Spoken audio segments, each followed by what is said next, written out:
Well, hello. I wanted to touch base with everyone and kind of let you know where I am with my recent health journey. I'm now actually on Plan D. I know, Plan A, B, and C went by the wayside. For those of you that hasn't been following my journey for the last 8 months, I was diagnosed with something called invasive lobular carcinoma back in May of 2022. I first knew that something was going on a little off in May of 2021 when I went for thermographic imaging. Thermographic imaging is where you go, I did mine for whole body sometimes, but typically just breast, and it will show you temperature variation. So in other words, it's an early signal that you have something going on that you need to have checked out. So when I got my thermographic imaging back in 2021, it said on a scale of 1 to 5, I was at a 3 for temperature variation, which means I had a potential problem, and to seek a mammogram. I went for the mammogram. They said I had dense breasts, nothing to worry about, come back next year. So I was happy to get out of there with that good report. Moved on to 2022, went for my mammogram, and this time different radiologists said, Susan, I looked at what you brought in, the thermographic imaging, the pictures and everything, and he said, I really don't know what this is. He said, I see the dense tissue that you're talking about, but you know what? Go to a breast specialist and just get them to check it out, just peace of mind. He said, this is soft and squishy, doesn't look like anything I've ever seen before.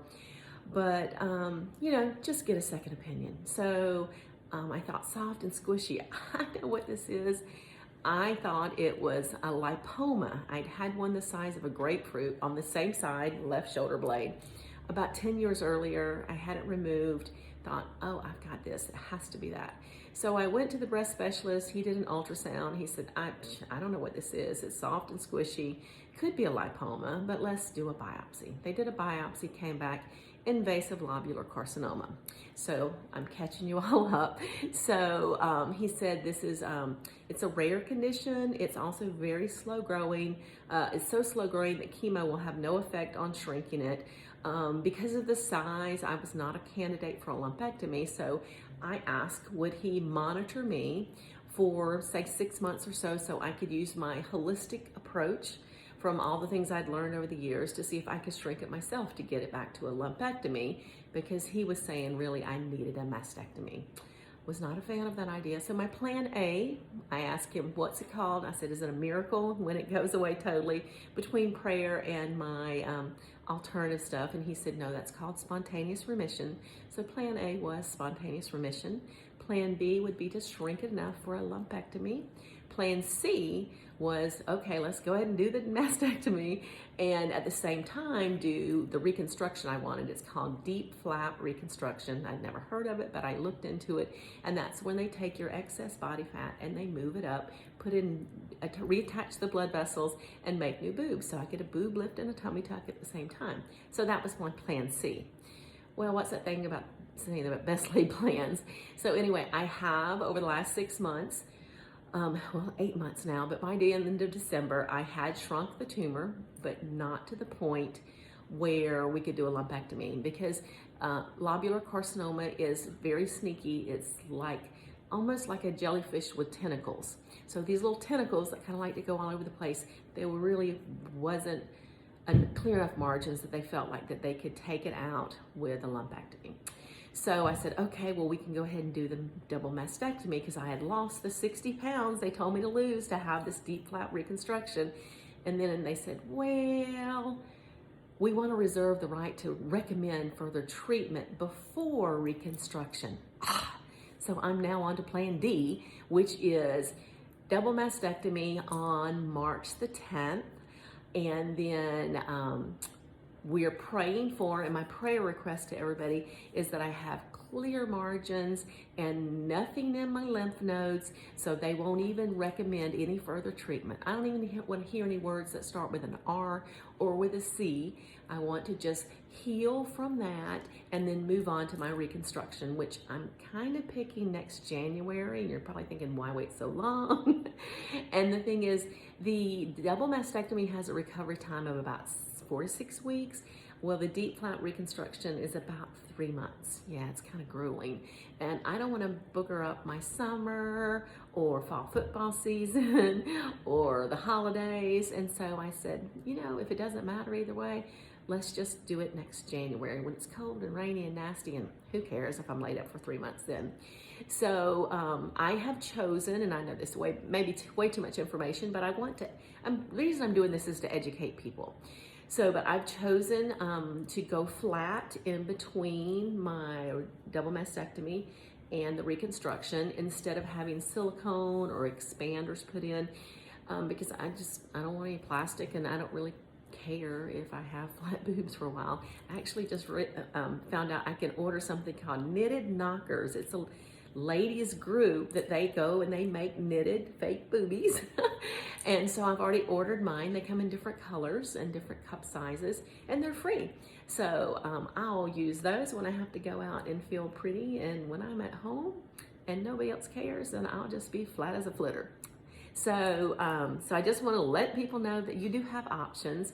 Most people get expanders, and I'm not judging people that do, but when the plastic surgeon told me the side effects of the expanders, first of all, they put it in, it's kind of like a flat baggie with a little, like a pop-up top, kind of like a soap dispenser on your dishwashing liquid, and then each week you go in and they pump it full of either air or silicone, and it hurts because it's stretching the skin, and they do that every week until you get to the desired size. And the possibility are that, you know, it'll break through the skin, that your body will reject it, and just way too much stuff. And so I just said, I'll just go flat. So that's what I'm going to do. I'll put a lot more information in the comments. I want to thank so many people who have been praying for me, and so I'll list a lot of them in the comments. And then also there is a website I'd love for y'all to go to.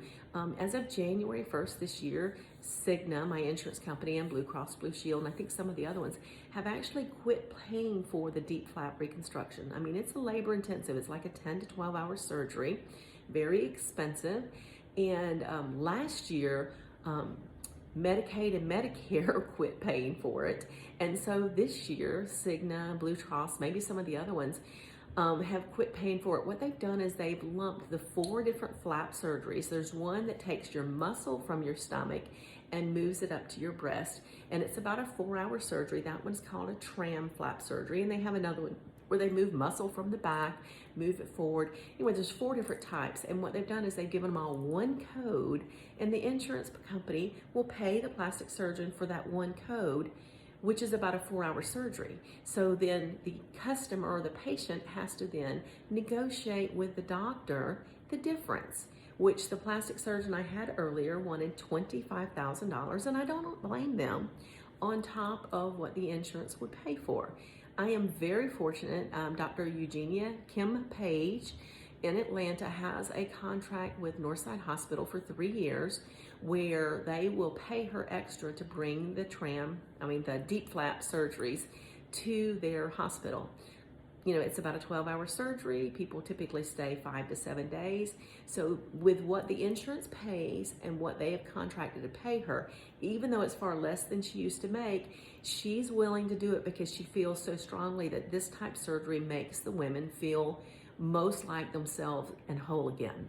So I'm gonna have my breast reduction, or not breast reduction, yeah, it is a reduction, my double mastectomy on March the 10th, this coming Friday morning, and then next January is the tentative date for my reconstruction. So if you'll just say some prayers for me, and just please remember, prevention, prevention, prevention. I know y'all heard me harp about, you know, drinking good clean water and staying away from sodas and cigarettes and fast foods and artificial everything, you know, because they're all cancer risk. Well, you know what? I got it anyway.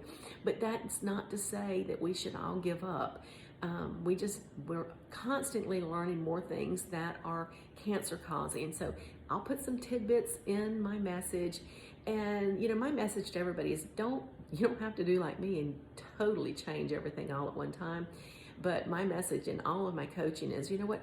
Find one thing each month to add to your lifestyle to help make you healthier, and one thing you know that you're doing that's not good, and take that one away. At the end of the year, you've got 24 great habits, and you can be a totally different person in a year. So think of one bad habit you have. Maybe it's chewing tobacco. Maybe it's eating a pint of ice cream every night. Maybe you have a sugar addiction. Pick one thing and get rid of that, and then add one thing positive. One thing positive might mean you eat a vegetable with every meal. It might be that you decide to go out for a walk for 30 minutes a day. You can come up with a list on your own, or message me and I'll be glad to give you some ideas. But in a year's time, you can make a big difference. Hey, in 6 months' time, I lost 60 pounds.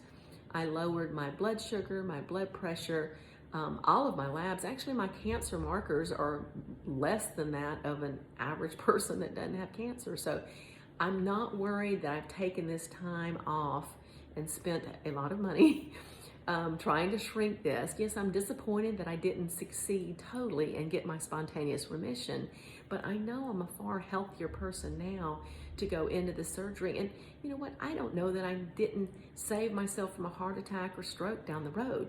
You just don't know. I just know that I would have never paid the money for my functional medicine doctor to really find out exactly why I couldn't lose the weight. I mean, believe me, I've tried. I mean, I hired a personal trainer 20 years ago and nearly died after one lower body workout, rhabdomyolysis. So, you know, if you're struggling with losing weight and nothing's working, contact me, because I can give you some pointers on what I've learned. But it could mean you have to get a doctor to find out exactly what's going on in your body, and you might have to take supplements, you might have to take a medication, you might have to do a lot of things. But I had a lot of things going wrong that I didn't even know. So sometimes we have to spend the money and invest it to get ourselves in the best health possible. And like I said, I'm not afraid. You can't have faith and fear at the same time. So I'm not worried about this. So please don't worry about me. Pray for me. Yeah, pray for me. Pray for my husband, who's going to be taking care of me. That's going to be interesting. So love you bunches, and I appreciate you. Bye-bye, everyone.